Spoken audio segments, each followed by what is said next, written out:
নিজের ৩ সন্তানকে শ্বাসরোধ করে হত্যা করেছেন এক মা। এমন নৃশংস ঘটনার পর যে কোনো সমাজেই সেই মায়ের কঠোরতম শাস্তি দাবি করার কথা। কিন্তু যুক্তরাষ্ট্রের ম্যাসাচুসেটসে ঘটেছে ঠিক উল্টো চিত্র। লিন্ডসে ক্ল্যান্সি নামের এক মায়ের পক্ষে আদালতের বাইরে এসে দাঁড়িয়েছেন শত শত নারী। কেন এ খুনি মায়ের প্রতি মানুষের এমন সহানুভূতি? 2023 সালের 24 জানুয়ারি ম্যাসাচুসেটসের একটি বাড়ি থেকে উদ্ধার করা হয় 3 শিশুর মরদেহ। 5 বছরের কোরা, 3 বছরের ডসন এবং 8 মাস বয়সী গ্যালান।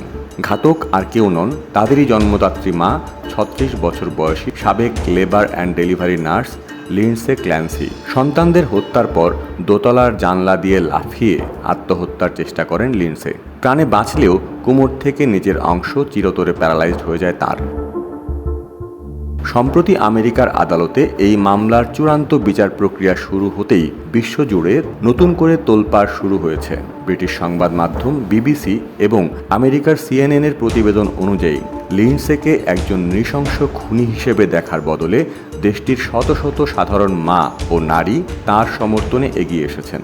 আদালতের বাইরে গোলাপি রঙের টি শার্ট পরে নারীরা ভিড় করছেন, যেখানে লেখা তার সাহায্যের প্রয়োজন ছিল। এমনকি লিন্ডসের আইনি লড়াইয়ের তহবিল গঠনে অনলাইনে জমা হয়েছে কোটি কোটি টাকা। আমেরিকান সংবাদ মাধ্যম এবিসি নিউজ তার এক প্রতিবেদনে বলা হয়, সন্তান প্রসবের পর মায়েদের অত্যন্ত বিরল ও গুরুতর মানসিক ব্যাধি পোস্টপার্টাম সাইকোসিসকে সামনে এনেছে এই মামলা। লিন্ডসের ডায়েরি ও ফোনের নোট থেকে জানা যায় তিনি তার এই ভয়ানক মানসিক অবস্থা থেকে বাঁচতে চিকিৎসকদের কাছে বারবার আকুতি জানিয়েছিলেন। ঘটনার আগে তিনি প্রায় 13টি ভিন্ন ভিন্ন মানসিক রোগের কড়া ওষুধ সেবন করেছিলেন। লিন্ডসের পক্ষে দাঁড়ানো নারীদের দাবি, লিন্ডসে কোনো অপরাধী নন, বরং তিনি আমেরিকার ত্রুটিপূর্ণ মাতৃত্বকালীন স্বাস্থ্যসেবা ব্যবস্থার শিকার। তবে সরকারি আইনজীবীদের দাবি এটি একটি পূর্ব পরিকল্পিত হত্যাকাণ্ড। আর বিচারকদের সামনে এখন সবচেয়ে বড় প্রশ্ন, লিন্ডসে কি একজন ঠান্ডা মাথার খুনি, নাকি নিজের হরমোন আর মস্তিষ্কের রাসায়নিক ভারসাম্যের কাছে হেরে যাওয়া এক অসহায় মা? এই প্রশ্নের উত্তরই নির্ধারণ করবে কোথায় ঠাঁই হবে এই নারীর। খুনের দায়ে যাবজ্জীবন দণ্ডিত হয়ে কারাগারের অন্ধ প্রকোষ্ঠে, নাকি মানসিক চিকিৎসার জন্য হাসপাতালের বিছানায়।